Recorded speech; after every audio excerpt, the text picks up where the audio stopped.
ബീഹാർ മുൻ ഉപമുഖ്യമന്ത്രി സുശീൽ കുമാർ മോദി അന്തരിച്ചു. 72 വയസ്സായിരുന്നു. ഡൽഹി എയിംസ് ആശുപത്രിയിൽ ക്യാൻസർ ബാധിതനായി ചികിത്സയിലായിരുന്നു. വിവരങ്ങളുമായി ഡൽഹിയിൽ നിന്ന് ജിഷ്ണു കൃഷ്ണൻ ചേരുകയാണ്. ആദ്യം ജിഷ്ണു, നമുക്കറിയാം ബീഹാറിൽ BJP അധികാരത്തിലേറാൻ ഏറ്റവും കൂടുതൽ അല്ലെങ്കിൽ വളരെയധികം നിർണായക പങ്ക് വഹിച്ച നേതാവാണ് വിട പറഞ്ഞിരിക്കുന്നത്. BJP രാഷ്ട്രീയത്തിന് അല്ലെങ്കിൽ ബീഹാർ രാഷ്ട്രീയത്തിന് തന്നെ വലിയൊരു വിടവ് സൃഷ്ടിച്ചുകൊണ്ടല്ലേ അദ്ദേഹം വിടവാങ്ങിയിരിക്കുന്നത്? ദേവിക, BJPയുടെ മുതിർന്ന നേതാവും ബീഹാർ മുൻ ഉപമുഖ്യമന്ത്രിയുമായിട്ടുള്ള സുശീൽ കുമാർ മോദി അന്തരിച്ചിരിക്കുകയാണ്. ദേവിക സൂചിപ്പിച്ചതുപോലെ തീർച്ചയായും ബീഹാർ രാഷ്ട്രീയത്തെ സംബന്ധിച്ച്, പ്രത്യേകിച്ച് രാഷ്ട്രീയ കാറ്റിനനുസരിച്ച് വടംവലികൾ നടക്കുന്ന കക്ഷികൾ കൂറുമാറുന്ന ബീഹാർ രാഷ്ട്രീയത്തിൽ BJPയെ മുൻപോട്ട് നയിക്കുന്നതിന് അല്ലെങ്കിൽ BJPയെ ശക്തിപ്പെടുത്തുന്നതിന് വലിയ പങ്ക് വഹിച്ചിട്ടുള്ള നേതാവാണ് ബീഹാറിൽ നിന്നുള്ള സുശീൽ കുമാർ മോദി. ബീഹാർ നിയമസഭയിൽ വിവിധ തരത്തിലുള്ള ചുമതലകൾ അദ്ദേഹം വഹിച്ചിട്ടുണ്ട്. ധനമന്ത്രി എന്നുള്ള രീതിയിൽ, ഒപ്പം ഉപമുഖ്യമന്ത്രി, കൂടാതെ പ്രതിപക്ഷ നേതാവ് തുടങ്ങിയ നിലകളിൽ ബീഹാർ നിയമസഭയിൽ ചുമതലകൾ വഹിച്ചിട്ടുള്ള വ്യക്തിയാണ് സുശീൽ കുമാർ മോദി. കൂടാതെ രാജ്യസഭാ അംഗമായും മുൻപ് ലോക്സഭാ അംഗമായും ഡൽഹി കേന്ദ്രീകരിച്ചും പ്രവർത്തിച്ചിട്ടുണ്ട്. അത്തരത്തിൽ ദേശീയ രാഷ്ട്രീയത്തിലും കഴിവ് തെളിയിച്ചിട്ടുള്ള, പ്രാതിനിധ്യം അറിയിച്ചിട്ടുള്ള, പ്രവർത്തന മികവുള്ള നേതാവ് കൂടിയാണ് സുശീൽ കുമാർ മോദി. തീർച്ചയായും ബീഹാർ രാഷ്ട്രീയത്തിൽ വലിയ വിടവ് സുശീൽ കുമാർ മോദിയുടെ വിടവാങ്ങൽ ഉണ്ടാക്കും എന്നുള്ള കാര്യത്തിൽ യാതൊരു സംശയവുമില്ല. 72 വയസ്സായിരുന്ന സുശീൽ കുമാർ മോദി കഴിഞ്ഞ കുറച്ചു കാലങ്ങളായി ക്യാൻസർ ബാധിതനായി ചികിത്സയിലായിരുന്നു. അതുകൊണ്ട് തന്നെ ഇത്തവണ ലോക്സഭാ തെരഞ്ഞെടുപ്പിൽ ബീഹാറിൽ BJP വലിയ ശക്തമായ പോരാട്ടം നടത്തുമ്പോൾ ഇത്തവണ തനിക്ക് മത്സരിക്കാൻ സാധിക്കില്ല, അല്ലെങ്കിൽ ഒരു മത്സര രംഗത്തും സജീവ പ്രചരണ രംഗത്തേക്കും തനിക്ക് ഇറങ്ങാൻ സാധിക്കില്ല എന്നുള്ളത് നേരത്തെ തന്നെ സുശീൽ കുമാർ മോദി അറിയിച്ചിരുന്നു. ഇപ്പോൾ ഡൽഹി എയിംസിൽ ചികിത്സയിലിരിക്കുകയാണ് സുശീൽ കുമാർ മോദി മരണപ്പെട്ടിട്ടുള്ളത്. തീർച്ചയായും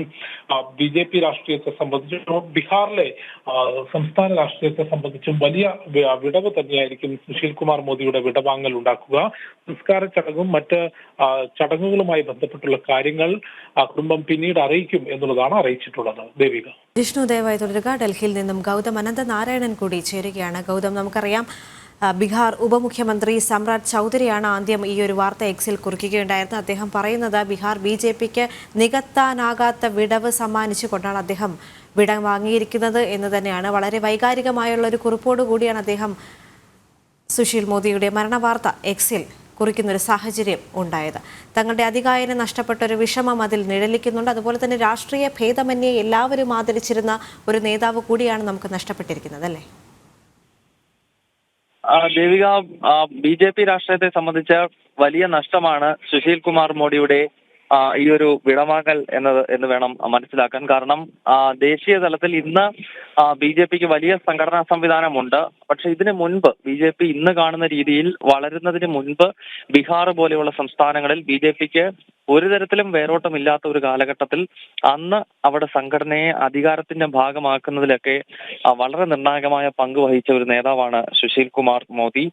കഴിഞ്ഞ കുറെ നാളുകളായി അദ്ദേഹം സജീവ രാഷ്ട്രീയത്തിൽ നിന്നും ഈ അസുഖബാധയെ തുടർന്ന് മാറി നിൽക്കുകയായിരുന്നു. അടുത്ത കാലത്ത് അദ്ദേഹം ഗുജറാത്ത് രാഷ്ട്രീയത്തിൽ നിന്നും നേരെ ദേശീയ തലത്തിലേക്ക് BJP കൊണ്ടുവന്നു. BJPയുടെ ദേശീയ ഉപാധ്യക്ഷ സ്ഥാനം നൽകുകയും ഒപ്പം രാജ്യസഭയിലേക്ക് അദ്ദേഹത്തെ തെരഞ്ഞെടുക്കുകയും ഒക്കെ ചെയ്തിരുന്നു. നിലവിൽ രാജ്യസഭ MP ആണ് സുശീൽ കുമാർ മോദി.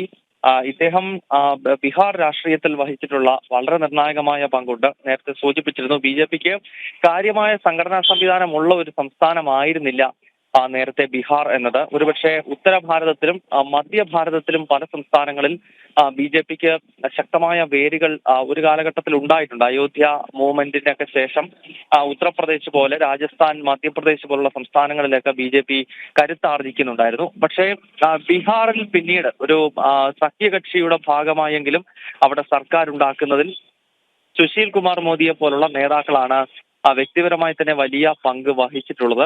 സ്വാഭാവികമായും അദ്ദേഹത്തിന്റെ ഈ ഒരു വിയോഗം ബീഹാറിൽ മാത്രമല്ല ദേശീയ തലത്തിൽ തന്നെ BJPക്ക് വലിയ തോതിലുള്ള ഒരു നഷ്ടമാണ് എന്ന് തന്നെ വേണം വിശേഷിപ്പിക്കാൻ. അദ്ദേഹം സജീവ രാഷ്ട്രീയത്തിൽ നിന്നും കഴിഞ്ഞ കുറച്ചു നാളുകളായി, നേരത്തെ സൂചിപ്പിച്ചിരുന്നു, ഈ ക്യാൻസർ ബാധയെ തുടർന്നാണ് ഈ തെരഞ്ഞെടുപ്പ് കാലത്തൊന്നും സുശീൽ കുമാർ മോദി തെരഞ്ഞെടുപ്പ് രംഗത്ത് സജീവമായിരുന്നില്ല, ചികിത്സയിൽ തന്നെയായിരുന്നു. ഇപ്പോൾ മരണം സംഭവിക്കുമ്പോൾ അദ്ദേഹം ഡൽഹിയിലെ എയിംസിൽ ചികിത്സയിൽ കഴിയവെയാണ് മരണം സംഭവിച്ചിരിക്കുന്നത്. അദ്ദേഹത്തിന്റെ രാഷ്ട്രീയ രംഗത്തേക്കുള്ള പ്രവേശനം തന്നെ JP മൂവ്മെന്റുമായി ഒക്കെ ബന്ധപ്പെട്ടതാണ്. 1975 മുതൽ 77 വരെ അടിയന്തരാവസ്ഥക്കെതിരെ നടന്ന ഐതിഹാസികമായ പോരാട്ടം ഇന്ന് ദേശീയ രാഷ്ട്രീയത്തിൽ തിളങ്ങി നിൽക്കുന്ന പ്രധാനമന്ത്രി നരേന്ദ്രമോദി ആണെങ്കിലും പല ദേശീയ നേതാക്കളാണെങ്കിലും നമുക്കറിയാം അവരുടെ എല്ലാം ഒരു രൂപപ്പെടൽ, സംഘടനാ തലത്തിലേക്കുള്ള രൂപപ്പെടലിനെ വഴിവെച്ചത് അടിയന്തരാവസ്ഥ തന്നെയാണ്. കാരണം ആ അടിയന്തരാവസ്ഥക്കെതിരെയുള്ള അതിസാഹസികമായ പോരാട്ടത്തിലൂടെയാണ് പല നേതാക്കളും ഇന്ന് കാണുന്ന രീതിയിൽ ദേശീയ തലത്തിൽ വളർന്നു വന്നത്. സുശീൽ കുമാർ മോദിയുടെ കാര്യവും അങ്ങനെ തന്നെയാണ്. അദ്ദേഹം JP മൂവ്മെന്റിന്റെ ഭാഗമായിരുന്നു. 1975-നും 77-നും ഇടയിൽ പലതവണ അടിയന്തരാവസ്ഥ തടവുകാരനായി, മിസ തടവുകാരനായി ജയിലിൽ കഴിയേണ്ട സാഹചര്യം ഉണ്ടായിട്ടുണ്ട്. അതിനുശേഷമാണ് പിന്നീട് അദ്ദേഹം സംഘപ്രസ്ഥാനങ്ങളുമായി ബന്ധപ്പെടുന്നത്. രാഷ്ട്രീയ സ്വയംസേവക സംഘവുമായി നല്ല ബന്ധമുണ്ടായിരുന്നു. സ്വയംസേവകായി ജീവിച്ചിരുന്ന ഒരു വ്യക്തിയാണ്. ഒപ്പം അഖില ഭാരതീയ വിദ്യാർത്ഥി പരിഷത്തിന്റെ ബീഹാർ സംസ്ഥാന സെക്രട്ടറിയായി പ്രവർത്തിച്ചിട്ടുണ്ട്. 1977 അടിയന്തരാവസ്ഥയ്ക്ക് ശേഷം ഉള്ള കാലഘട്ടം 77 മുതൽ 86 വരെ ABVP-യുടെ ബീഹാർ സംസ്ഥാന സെക്രട്ടറിമാരിൽ ഒരാളായിരുന്നു സുശീൽ കുമാർ മോഡി. 1990 ആകുമ്പോഴേക്കും അദ്ദേഹം രാഷ്ട്രീയ രംഗത്തേക്ക് പ്രവേശിച്ചു. നമുക്കറിയാം ABVP RSSന്റെ വിദ്യാർത്ഥി സംഘടനയാണ്. അതിനെ ഒരു രാഷ്ട്രീയ സ്വഭാവമുള്ള സംഘടനയായി നമുക്ക് വിശേഷിപ്പിക്കാൻ സാധിക്കത്തില്ല. അതൊരു പ്യുവർ ദേശീയ സംഘടനയാണ്, വിദ്യാർത്ഥി സംഘടനയാണ്. സജീവ രാഷ്ട്രീയ രംഗത്തേക്ക് അദ്ദേഹം 1990 ആകുമ്പോഴേക്കും കടക്കുന്നു. 1990 അദ്ദേഹം പട്ന സെൻട്രൽ മണ്ഡലത്തിൽ നിന്നും നിയമസഭയിലേക്ക് വലിയ ഭൂരിപക്ഷത്തിൽ വിജയിച്ചു കയറുന്നുണ്ട്. പിന്നീട് അദ്ദേഹം പലതവണ ബീഹാർ നിയമസഭയിലേക്ക് തെരഞ്ഞെടുക്കപ്പെട്ടു. പിന്നീട് ജനതാദൾ യുണൈറ്റഡുമായി ചേർന്ന്, ജനതാദൾ യുണൈറ്റഡിന്റെ നേതാവ് ഇപ്പോഴത്തെ ബീഹാർ മുഖ്യമന്ത്രിയായിട്ടുള്ള നിതീഷ് കുമാറാണ്. അന്നും നിതീഷ് തന്നെയാണ് JDU-നെ നയിച്ചിരുന്നത്. നിതീഷുമായി ചേർന്നുകൊണ്ട് പിന്നീട് ബീഹാറിൽ സർക്കാർ രൂപീകരിച്ചു. ബീഹാറിലെ ആദ്യത്തെ NDA സർക്കാരായിരുന്നു അത്. പിന്നീട് അദ്ദേഹം ഈ സർക്കാരിൽ ഉപമുഖ്യമന്ത്രിയായി പ്രവർത്തിച്ചിട്ടുണ്ട്. ബീഹാറിന്റെ ധനകാര്യമന്ത്രിയായി പ്രവർത്തിച്ചിട്ടുണ്ട്. അങ്ങനെ ബീഹാർ രാഷ്ട്രീയത്തിൽ BJP ചുവട് വെക്കുന്നതിൽ വളരെ നിർണായകമായ പങ്കുവഹിച്ച ഒരു നേതാവ് സുശീൽ കുമാർ മോദി തന്നെയാണ്. ഇന്ന് നമുക്കറിയാം ബീഹാർ BJP-യുടെ ഒരു ശക്തി കേന്ദ്രമായി മാറിയിരിക്കുന്നു. കഴിഞ്ഞ നിയമസഭാ തെരഞ്ഞെടുപ്പിലെ ഏറ്റവും വലിയ കക്ഷിയായി മാറിയത് BJP ആണ്. പക്ഷെ അവിടുത്തെ പല രാഷ്ട്രീയ സാഹചര്യങ്ങളാൽ പ്രതിപക്ഷ പാർട്ടികൾ ഒരുമിച്ച് നിന്നുമൊക്കെ BJP അധികാരത്തിൽ നിന്നും അകറ്റി നിർത്തി എന്നതൊരു യാഥാർത്ഥ്യമാണെങ്കിൽ പോലും ഏറ്റവും വലിയ കക്ഷി ബീഹാർ നിയമസഭയിൽ BJP ആണ്. അതിൽ നിർണായകമായ പങ്കുവഹിച്ച ഒരു വ്യക്തി 2017 RJD-JDU സർക്കാർ താഴെ വീഴുന്നതിൽ പോലും ഇദ്ദേഹം വഹിച്ചിട്ടുള്ള പങ്ക് വളരെ ശ്രദ്ധേയമായിരുന്നു.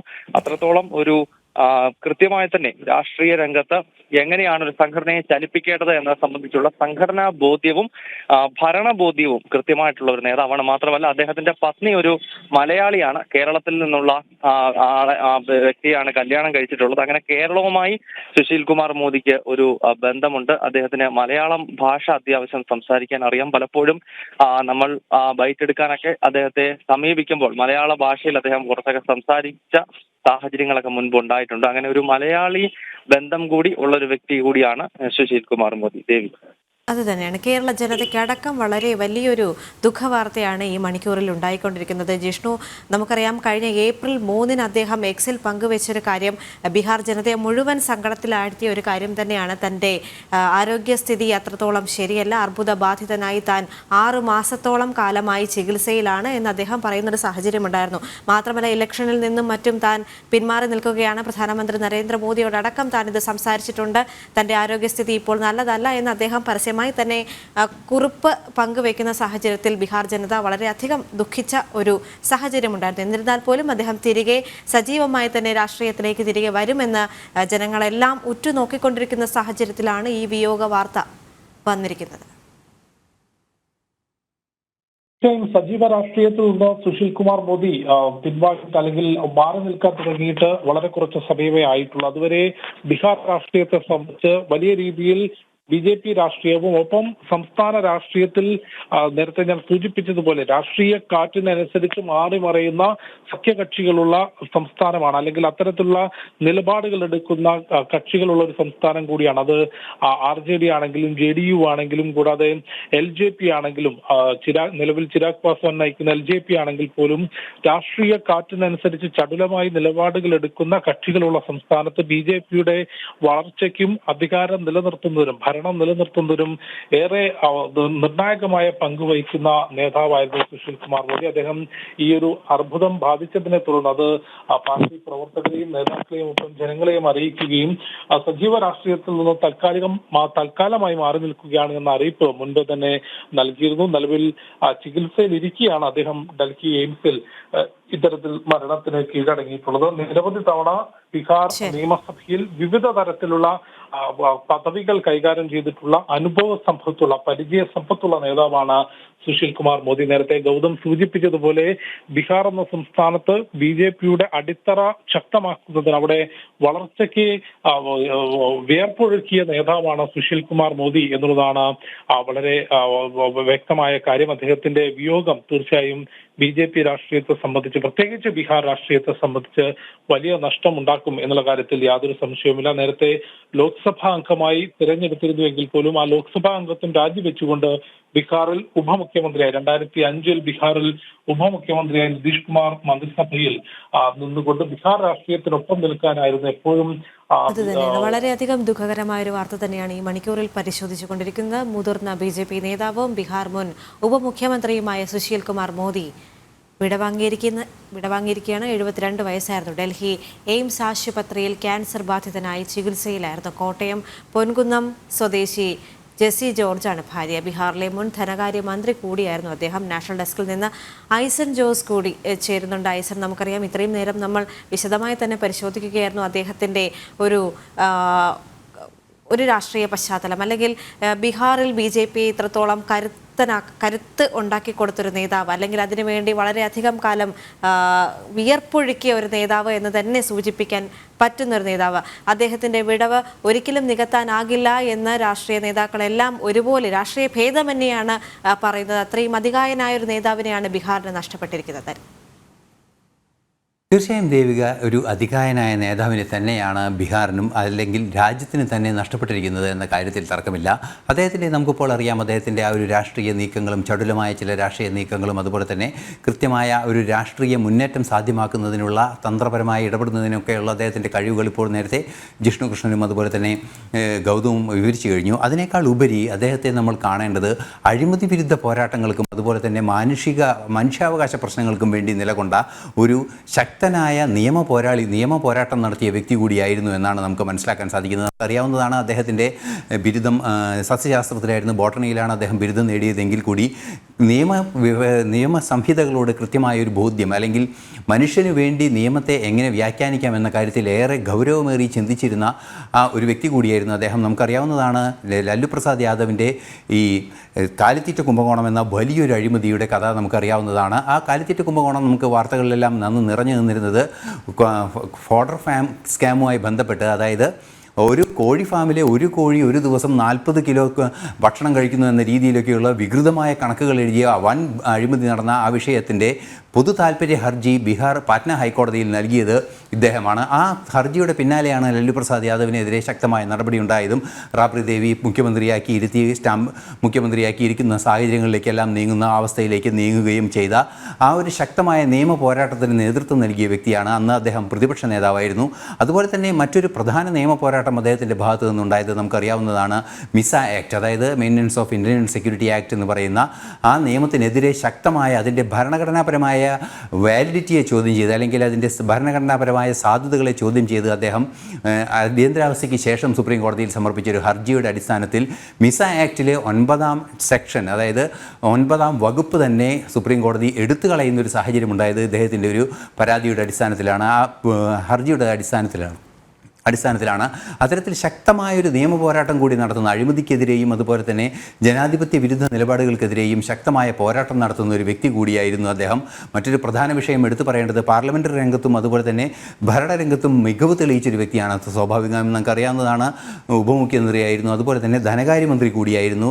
ഈ 2011 GST കൗൺസിലിൻ്റെ എംപവേർഡ് കമ്മിറ്റിയുടെ ചെയർമാനായി നിയോഗിക്കപ്പെട്ട വ്യക്തിയായിരുന്നു. കാരണം ഇന്ന് നമുക്കറിയാം GSTയുടെ ആ സുതാര്യതയും അതിൻ്റെ കാര്യക്ഷമതയും നമുക്കറിയാവുന്നതാണ്. 2011 മുതൽ ആ GST രൂപീകരണത്തിൻ്റെ എല്ലാ വകുപ്പുകളിലും എല്ലാ വിഷയങ്ങളിലും കാര്യക്ഷമമായി ഇടപെട്ട ഒരു ധനകാര്യ വിദഗ്ധൻ കൂടിയായിരുന്നു അദ്ദേഹം എന്ന കാര്യത്തിൽ തർക്കമില്ല. അത്തരത്തിൽ വിവിധ രംഗങ്ങളിൽ ശോഭിച്ച, അതായത് നിയമപരമായ പോരാട്ടം നടത്തുന്നതിലും അതുപോലെ തന്നെ അഴിമതി വിരുദ്ധ നിലപാടുകൾ ശക്തമായി സ്വീകരിക്കുന്നതിലും ഇത്തരത്തിലുള്ള രാഷ്ട്രീയ നിലപാടുകൾ സ്വീകരിച്ച് രാഷ്ട്രീയ വിഷയങ്ങളെ കൈകാര്യം ചെയ്ത് കൃത്യമായി രാഷ്ട്രീയപരമായ മുന്നേറ്റം നടത്തുന്നതിനും തങ്ങളുടെ പാർട്ടിക്ക് വേണ്ടി അല്ലെങ്കിൽ ഒരു പൊളിറ്റിക്കൽ മൂവ്മെൻറ്റിൻ്റെ ഒരു മികച്ച കാര്യക്ഷമമായ മുന്നേറ്റങ്ങൾ നടത്താൻ സാധിക്കുന്ന ഒരു വ്യക്തി എന്നതിലുപരി ധനകാര്യ വിദഗ്ധൻ കൂടിയായിരുന്നു അദ്ദേഹം തൻ്റെ ജീവിതം കൊണ്ട് എന്നതാണ് യാഥാർത്ഥ്യം. നമുക്കറിയാവുന്നതാണ്, സംഘടനാ തലത്തിൽ തെളിഞ്ഞു വന്ന ഒരു വ്യക്തിത്വം കൂടിയായിരുന്നു. കാരണം ABVP മുതൽ, അതായത് വിദ്യാർത്ഥി പരിഷത്ത് മുതൽ പാർട്ടിയുടെ വിവിധ ഘടകങ്ങളിൽ പ്രവർത്തിച്ച രാഷ്ട്രീയ സ്വയംസേവക സംഘത്തിൻ്റെ ഒരു പ്രവർത്തകൻ കൂടിയായിരുന്നു. ഇത്തരത്തിൽ വിവിധങ്ങളായ മുഖങ്ങളിൽ ശക്തമായ ഒരു സാന്നിധ്യം അറിയിച്ച വ്യക്തി കൂടിയായിരുന്നു സുശീൽ കുമാർ മോഡി. അതുതന്നെയാണ് മുതിർന്ന BJP നേതാവും ബീഹാർ മുൻ ഉപമുഖ്യമന്ത്രിയുമായിരുന്ന സുശീൽ കുമാർ മോദി അന്തരിച്ചിരിക്കുകയാണ്. 72 വയസ്സായിരുന്നു. ഡൽഹി എയിംസ് ആശുപത്രിയിൽ ക്യാൻസർ ബാധിതനായി ചികിത്സയിലായിരുന്നു.